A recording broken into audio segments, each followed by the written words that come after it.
Starting off at number 10 now, we have the corpse train. Now, according to London folklore, in the early 1900s there was a train that ran underneath the city and it was only for dead people. Back then, London's hospitals and morgues were struggling to deal with the vast amount of people that were dying from poverty and disease. They decided to transport the bodies out of the city, but knew that they couldn't do it overground without disturbing a lot of people. So they used an existing train line to load the bodies onto. The train ran just the other side of a wall from the normal daily service, where unsuspecting Londoners were getting on and off their trains unaware of the nearby bodies. Next up at number 9 now, we have the suicide pool. This one comes from Epping Forest near Essex. The story goes that years ago, a young couple in love were followed to a pond in the forest by the girl's father. When the couple finally embraced, the father leapt from the trees to confront the boy. The fight got out of hand and the father ended up killing the boy in a rage at the edge of the pool. The waters then turned black. Wildlife that was touching the water died instantly. In the years that followed, bodies started to appear in the water.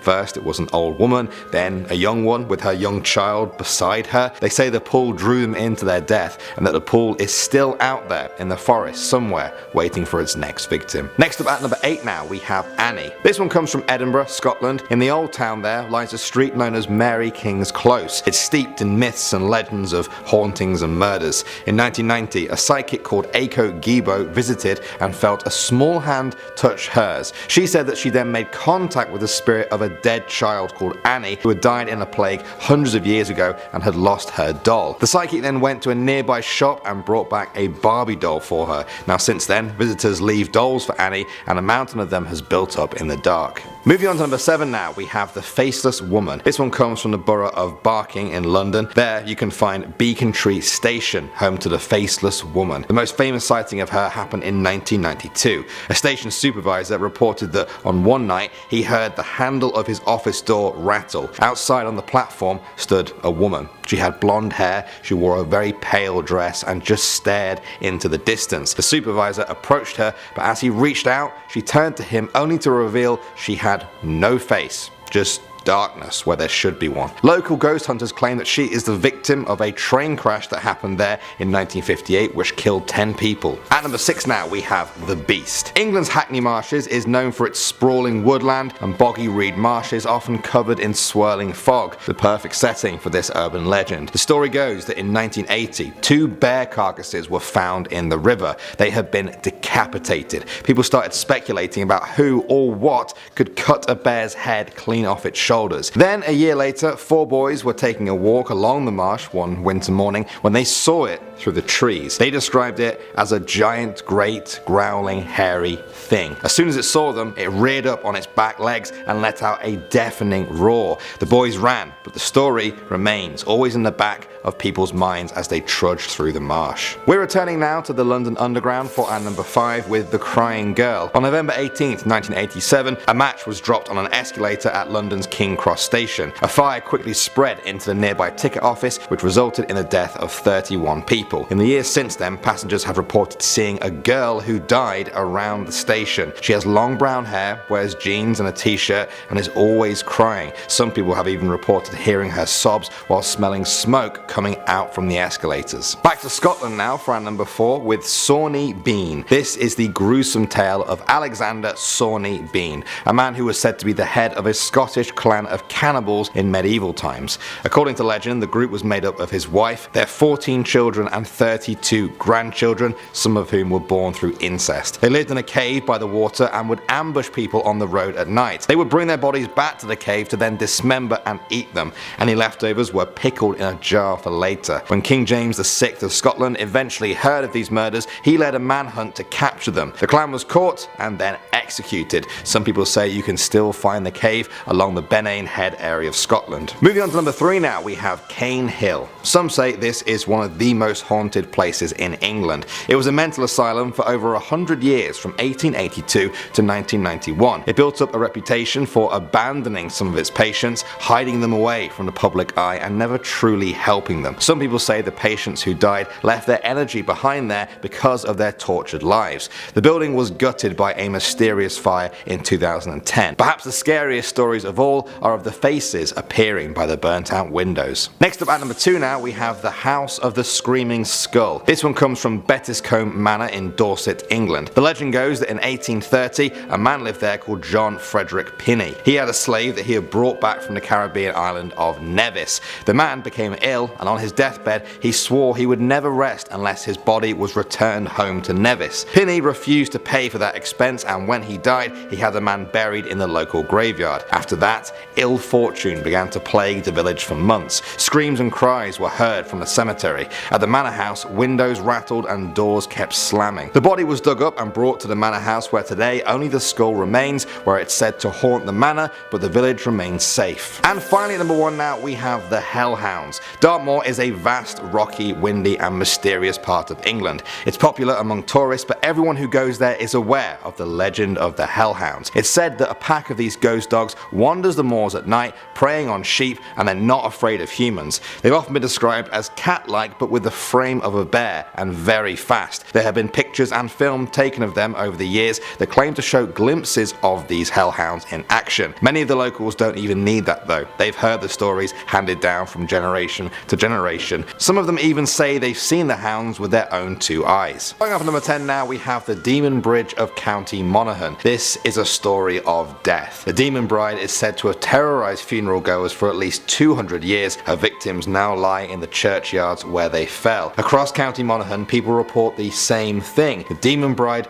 watches funerals and waits as the deceased are laid to rest. As everyone leaves, the Demon Bride approaches a young man straggling behind. She transforms into a beautiful young woman and makes him promise to meet her a month from that day back there at the graveyard. She seals the deal with a kiss and then vanishes. As he leaves the graveyard, his blood runs cold and a deep sense of despair washes over him. He realizes he has sold his body and soul to the evil spirit, and his life has been forfeited. Over the next month, he descends into madness before eventually dying. He is laid to rest in the same graveyard as before, exactly a month after he first met the Demon Bride, his promise fulfilled. Next up at number 9 now, we have the Banshee. The Banshee is a female spirit that wails in the night as a sign that death is coming for a family member. Legend says the Banshee has long, streaming hair, wears a grey cloak over a green dress, and her eyes are red from constant weeping. According to the Ancient Legends of Ireland book, the Banshee may be seen at night as a shrouded woman crouched beneath the trees, lamenting with veiled face, or flying past the moonlight crying bitterly, and the cry of the spirit is mournful beyond all other sounds on earth, and betokens certain death for some member of the family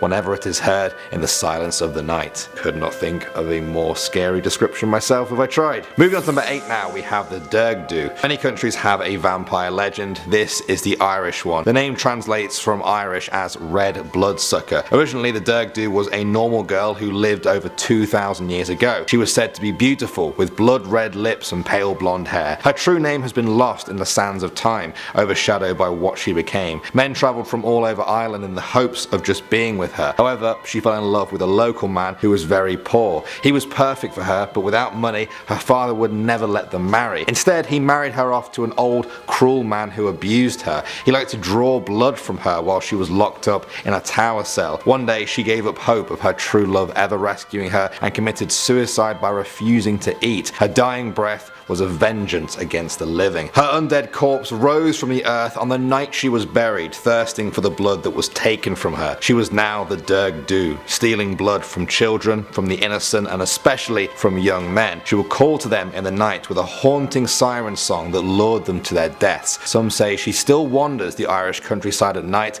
calling out to her next victim. At number 7 now, we have the Changelings. These are mythical fairy creatures that take the place of a newborn human child that has been stolen by the fairies. The fairies will steal the child to act as a servant for them. Families would try and see if their baby was actually a changeling through a number of different ways. One of them involved placing them over a fire. If the baby was a changeling, it would leave by just climbing up the chimney. The real child would then be returned. It was thought that the fairies preferred to steal baby boys. As a result, many Irish families would dress their baby boys in dresses to confuse the fairies. Moving on to number 6 now, we have the Dullahan. The Dullahan is a headless headless rider of the night who carries his own head under one arm. His mouth is locked in a hideous grin that touches both sides of his head. His flesh is rotting and he uses the spine of a human for a horsewhip. His job is as a foreteller of death. When he stops riding, a person is due to die. He will call out the person's name, at which point they drop to the floor dead. There is no way to stop the Dullahan. All locks and gates open when he approaches. They don't like being watched either and will throw blood over anyone who dares to do so. This is also taken as a mark that they are among the next to die. Moving on to number 5 now, we have the Fetch. The Fetch is a supernatural double of a living person. You can have your own Fetch. They're like a doppelganger but with much more sinister undertones. Their sightings are regarded as an omen of impending death. If a person sees this dark double of themselves, it's said to mean they are going to die soon. Sometimes the Fetch may even have a clue as to how that person will die, perhaps a bullet wound in the head or a slash across the chest. Either way, it's not something you want to come across in your life. The Fetch is said to appear ghostly or shadowy and may vanish down alleyways or halls if followed. At number 4 now, we have the Puka. According to Irish folklore, these are strange little creatures obsessed with causing as much havoc as possible. They visit farms and seaside communities to tear down fences and disturb the animals there. The creepy part is that the legend says the Puka sometimes just stand outside of a farmhouse and calls the people outside by their name. If anyone steps out, the Puka will carry them away forever. There are stories of them being bloodthirsty and vampire-like creatures,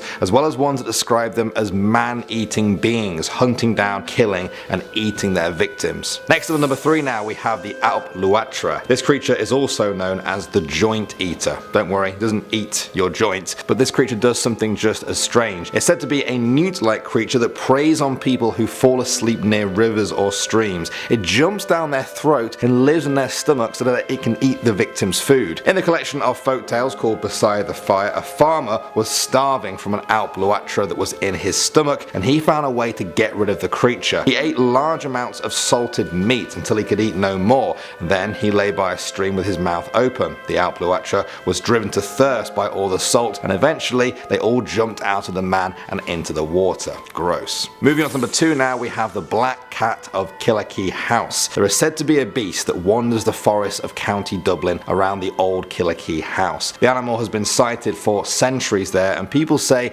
it's supernatural. For a lot of people, for a while, this was nothing more than a superstition. That was until 1968 when a young couple bought the Killarkey house and started renovating it. The hired workers there reported strange noises and events and a big black cat with demonic eyes that haunted them. It would appear and disappear in a moment. The owners didn't believe them until they saw it too, just standing in the hallways staring at them and snarling. The couple got a priest to perform an exorcism on the house, which seemed to get rid of the beast for a while. Then a group of actors held a seance in the house which brought the black cat back, and with many people now saying it still prowls there to this day. And finally at number 1 now, we have the Slough. Some say these spectral creatures are demons, but a closer term would probably be malicious spirits. The Slough are dead sinners who have been doomed to spend an eternity hunting for the souls of people who are dying. According to Irish folklore, they come from the west, flying like a flock of birds, trying to enter a house where they sense someone is dying in order to steal their soul and rob them of a happy afterlife. It was said that many families would actually shut their west-facing windows at all times to keep the Slough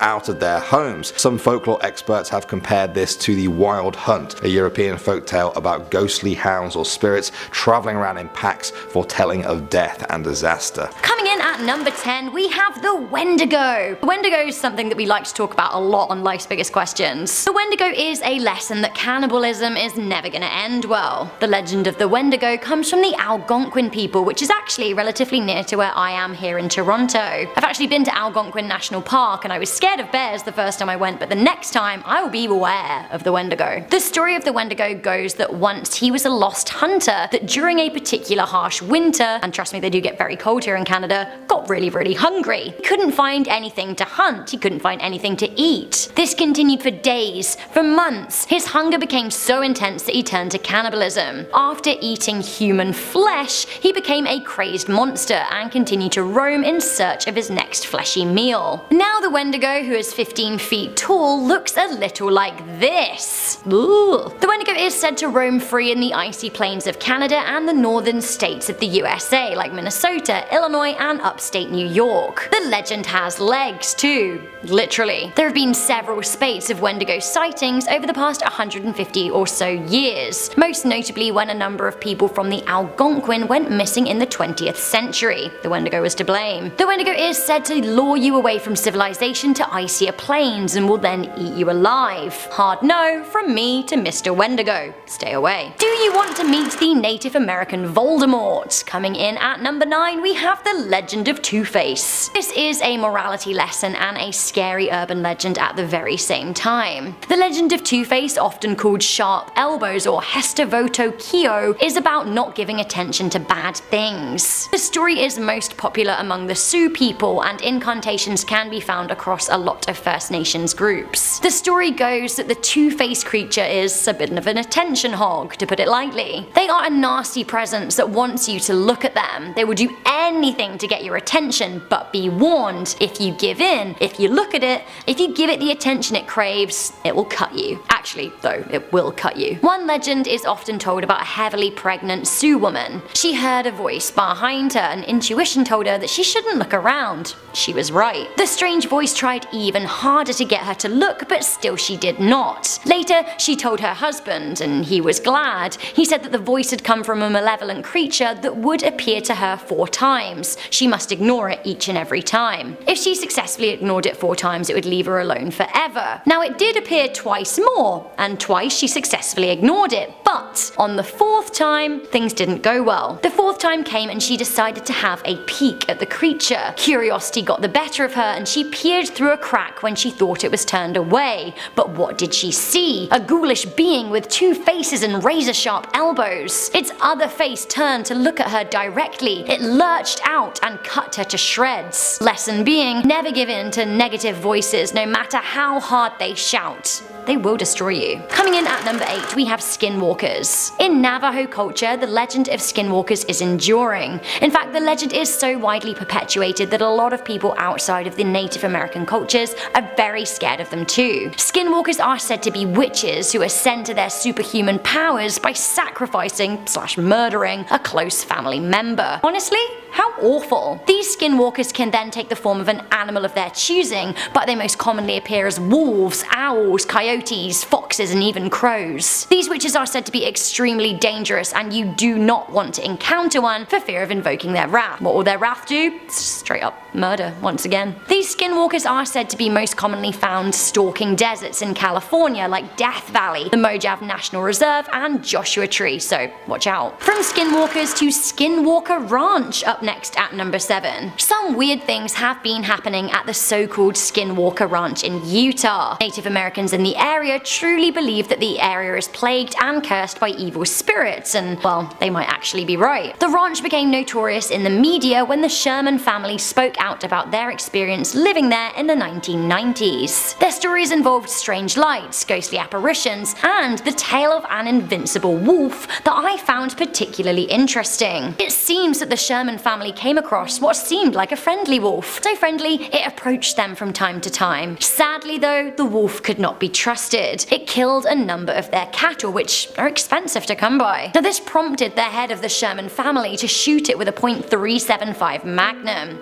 Nothing. It was struck again. Nothing. The wolf was shot several times more, but it simply walked away. Was this an encounter with a real-life skinwalker? Maybe. Coming in at number 6, we have stick people. Beware the stick people. While they may seem like cheeky pests, they're actually pretty malicious when threatened. The stick people are a legend from the Salish who live in British Columbia. They believe that in the woods there are a tribe of mystical people, stick people. They're a lot like other native tribes, but they're very elusive and they have mystical powers. They communicate by using bird and animal sounds. In the woods, it is said that they will disorientate wanderers with mind control powers. Tricksters, sure. The stick people are said to enter villages at night and mess with tribes, stealing their nets, eating their food, or simply just pulling down men's clothing. Classic. However, you never want to encounter a stick person face to face. This is why young First Nations children are warned never to enter forests alone. If you come across a stick person, they will feel very threatened, and the next time they enter a settlement, they will do more than steal food. They will actually steal children. They'll take the children as punishment and raise them as slaves. Coming into number 5, we have ghost sickness. In Native American culture, it is possible for a person to fall ill with something called ghost sickness. Navajo legend has it that ghost sickness can strike if a deceased person is not buried with the right rituals. If that is the case, the spirit of the deceased can become disruptive and make a living person ill. With ghost sickness, the sufferer will start having terrible dreams about the person who's died. They will become obsessed with their death. They will feel depressed and also physically weak. They may also start to hear voices. According to legend,